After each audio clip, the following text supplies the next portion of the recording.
It's 4,000. I know. And there's a waiting list. I assumed. 5 years.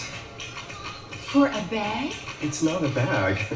It's a Birkin. Hi, I'm Maria, the Maria Fighter on all social media platforms. And if you're new here, welcome. If you're returning, welcome back. If you're interested in anything fashion, a little bit of reviews, and of course, commentary, don't forget to subscribe. Grab a cup of teas, grab your water bottles. We're going to be sitting down. We're going to be talking about Hermes today. Hermes is a designer brand today, but it was founded in 1837 as a harness workshop. In the 1880s, Hermes expanded into saddles, and then at the turn of the century, when the automobile was invented, it was very important for Hermes to diversify their offerings in order to maintain relevance in this changing world. And one of the pieces that were created by Hermes were handbags. However, open controversy and criticism from consumers towards their sales methods has been an age-old issue, with many consumers firmly believing Hermes has been manipulative, especially on the Asian market. What has the fuss been all about? In case you have not heard, there is a lawsuit, and I think it's going to affect more than Hermes. I think it's honestly going to affect Hermes, Chanel, anyone who does little price increases. Is Hermes really giving exclusivity, or is it just extortion? Let's get into it today. Oh, like...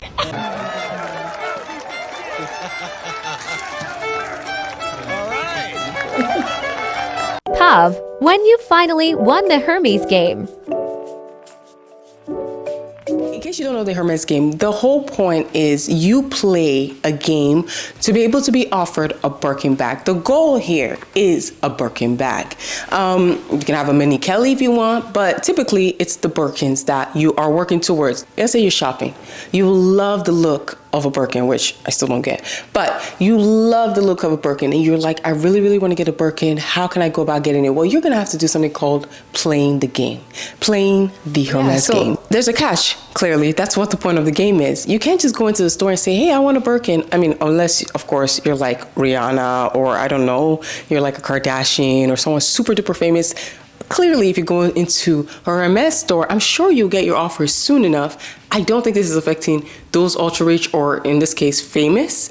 But if you are not famous and maybe you happen to be rich, maybe you happen to have a little bit of money, you might still have to play this game. I've seen YouTubers playing this game. Okay, so I know it's not just about maybe notoriety or being seen or, you know, maybe again, like I said, if you're super famous, you might not have to play this game. You might not have to, you probably don't have to play this game at all. But if you or than just happen to be rich, you are playing the Hermes game. Okay, it sounds a little bit crazy, right? It sounds a little bit crazy. I did wonder how long it was going to take us to get here. I know there were some very, very smart customers out there. Identified as two types of luxury spenders. Most people, which is the middle class that typically buys luxury, are the aspirational luxury spender. And then there's the true wealth or true rich luxury consumer. As you can tell the difference, one is aspiring, one has it. There are some people who have true wealth and still have to play this game. Of course, if you're aspiring, you're definitely getting this game, right? Which I mentioned in my other video. So the average luxury spender spends probably what, like $3,000 to $5,000 a year. You know, a typical person might say I buy 1 to 2, luxury item a year, something of higher quality. That's what a typical luxury shopper spends on luxury goods in a year. But even that is a lot of money. Again, this is a lot. We're talking a range of thousands. We're talking a lot of money. So for the true rich luxury shopper, that's just chump change, right? They can afford to spend more than $3,000 to $5,000 on items. They might not want to, but they can afford to. It is, again, not that much when it comes to their actual income and the profits that they do make in a year. Now, those type of people, they can definitely drop $50,000 on a Birkin bag. It's not a big deal. It is not a big deal to them. But you know what? It is a big deal. Having to pay 2 times the money that it would take to even get one Birkin and spend that in a Hermes store before being even offered Hermes. And mind you, they might not even get the Hermes they want. It might just be the next on the list. Do you want it or do you not? Isn't that the game sounds so crazy. It sounds actually insane. I don't know how you guys are playing this game. I will be honest with you. I don't think Birkins are that nice. I think the Kellys, like the small mini ones, are cute a little bit, but like the big Birkins just remind me, I've said it in my video, I might change my mind someday. I might become one of those women, but I don't see myself right now because it's just a work suitcase for women or targeted towards women. Again, men can have it, but targeted towards women. I haven't seen that appeal really going with my lifestyle. So to each their own. But so if you're really into fashion and you've always dreamed of having an Hermes, you might have to go to the secondhand market, and you have to definitely make sure that thing is authenticated. But so imagine this, right? You have money, actually, because I would say a lot of the customers or consumers of Hermes, I would say have a lot of money, because that is part of the Hermes game. The Reddit is piping hot. Go check it out.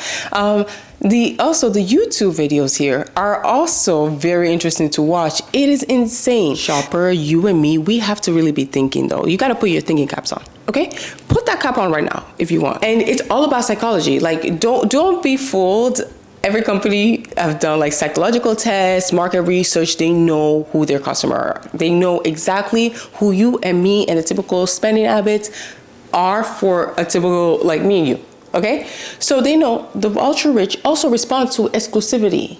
All right, not that many Birkin bags exist. They are hand sewn after all. They are very few artisans. My sister-in-law actually works for Hermes herself, and even then, they don't get like everything in discounts like you think they do. They have limited amounts, limited quantities, which I understand because I mean, they don't make a lot of the idea and the scarcity of it. There's only one of 100. There's only one of 10 you can have. There's only that still rules above everything. That's the psychology that they know still works on the rich, just like the aspirational, like luxury shopper. They know it works across the board.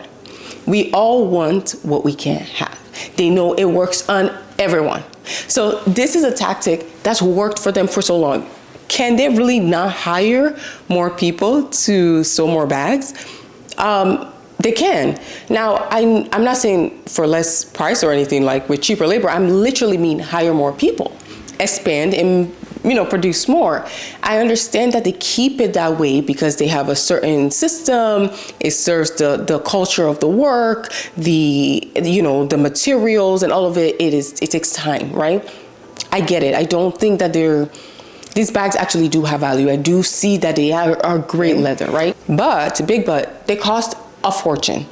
You have to play a game. You have to spend $20,000, $30,000 just to get offered one bag. And let's say you want even an exotic one, forget it.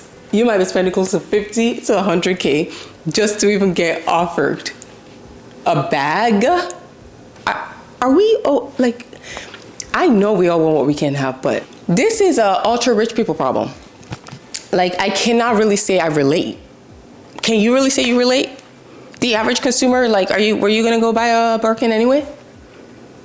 Yeah, they're talking about super rich, obviously being able to get this without any issues, or super wealthy. I would say very connected. There's a very important customers who obviously get stuff like this. They've spent thousands of dollars at Hermes. They've spent lots of money, and they are well known and well connected, and they run in important circles, so they may not be famous, but they are very important customers, VIPs.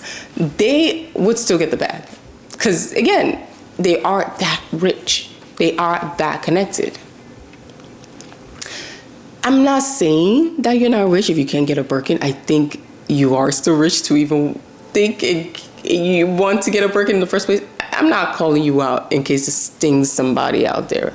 But it shouldn't sting that bad because you were out there spending 2 times shopping costs to get one bag offering. One bag offering that you may not even like. Guys, do we want to feel like we're at the office? Is that why we have this?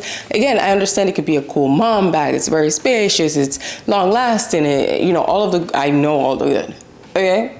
And I need to have to be some smart people out there because if you are spending that much money on a Hermes, I would imagine you have some way you're making this money, and I would hope that it came from being smart. It may come from other ways, but I would hope it came from being a smart person that were able to gather their wealth and grow it over time. There has to be some smart shoppers. Like, somebody must have figured out that it just doesn't make sense that we're spending this much money to get this offering for a bag, and some people don't even get offered a bag. Some people don't even get a bag offering. That's what's happening right now. Some people don't even get a bag offering. Can you imagine spending $20,000, $30,000 and not getting a bag offered to you? I do get it. I get why they were like, we're suing somebody. This is insane. I literally can't handle it anymore. So 2 shoppers in California decided, you know what, enough is enough. We're gonna get together, we're gonna create a class action suit. You guys are making us spend tens of thousands of dollars on shoes, belts, other little purses, small leather goods, without even actually getting the bag itself. Because it's only just for the chance to buy a Birkin bag. Is this extortion? But can you be extorted if you now you may be wondering, okay, let me go into this really quickly. I'm not a lawyer, I am a planner, but let me get into what a class action suit is. A class action suit is just literally a group of people, they came to agreement, they were like, we were all harmed by this company, so let's sue them together. So in this case, that's what's happening. They were like, hey, these 2 shoppers were like, we're gonna come together, we're gonna create a class action suit against Hermes for their unfair and deceptive practices. This is antitrust practices. That's what the basis of the lawsuit's on. And in case you also wanna know, what is antitrust? Okay, antitrust regulation is pretty much when somebody else raises the price of something knowing that they control the market. They know that they're the only ones that sell that type of product, so they raise the price to an unfair position. And you're like, why is this happening? Because they can. They know they can. There's no one to challenge it, so they do it. That is what antitrust regulations curb. That's what antitrust violations or regulations really do. Keep things in check so people aren't unfairly raising prices all over the place, right? You're breaking antitrust regulations, it is not fair. So that's what the class action is. Now, this could be a really big indication for the fashion industry because it could really show what the future could look like for companies that are doing this tactic. We do know that Chanel is kind of doing the same thing, right? They are raising the prices like crazy. Their qualities aren't necessarily better, but yet it's gone up like 70% in the past 10 years. It is insane, right? But they know that they don't maybe have competition in those styles of bags because they're the ones that are known for that style and that bag. So they're doing the same thing, right? Because you've seen a lot of videos where people are complaining about Hermes and obviously Chanel's, right? It's kind of the same thing. To see, not saying that I want Chanel to be sued. Okay, all of this is allegedly, by the way. Obviously, it comes to companies doing these price hikes like crazy. I will really love to see what's gonna happen in the future for sure. I do think this is like a David versus Goliath case. I mean, it is Hermes. They've been around since the 1800s. They have the resources behind them. They're very rich. I don't know how these 2 Californian shoppers, how rich they are as well. They could be very loaded, but it is still a corporation they're fighting against. So I think it is a big, definitely going to be clear and say, these are some rich people problems. These are some rich people problems that's probably never even heard no before because y'all still have money to spend on these Birkins. Or to even spend $20,000 to $30,000 because like I said, aspirational spend about $3,000 to $5,000, maybe even $7,000 to $10,000 in a year. Very few spend $7,000 to $10,000 in a year. Most spend $3,000 to $5,000. Yeah, if you're spending 20 to 30, you have money to blow. This is a rich people problem, I would say. This isn't even like a first world problem. This is a rich people problem. I do want to see the results of it. I think it will affect other companies and other situations. Yeah. I would say, honestly, if your goal is to buy a Birkin, buy it on the resale market. Get it authenticated, like I mentioned. That is how I see you getting one.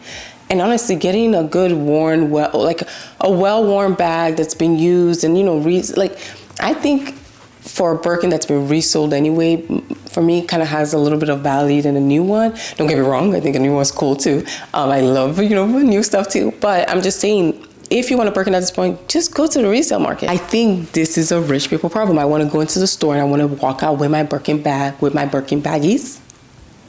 I want to work out with my Hermeses. Even I want to buy maybe like a scarf or a small leather good, like a wallet or purse, the little Constance bag. I don't even want to try, honestly. I think I'm just going to go resale. I don't even want to try. It was only a matter of time. I knew there was someone who was smart enough out there to be like, this is something illegal, I think. I'm always for standing up against unfair practices. End of the day, yes, it may be silly because this is a rich people's game. Anything that's unfair in general will eventually trickle down. And I hate to trickle down policy, but it does trickle down because if even the wealthy people are experiencing this, what's to stop it from happening to the rest of us? Let's be real. Let's be real. If the ultra rich are experiencing this, what's to stop it from happening to everybody else? When the ultra rich can say, no, I don't want to be treated this way. And yet they still get treated this way. You know what I mean? So I think unfair practices in general are unfair and should be fought. This one is more like a rich people problem, in my opinion. It's like a rich people problem, but not rich enough to get the bag. So you're like, I'm rich, I should have more. No offense, but that's kind of what it sounds like.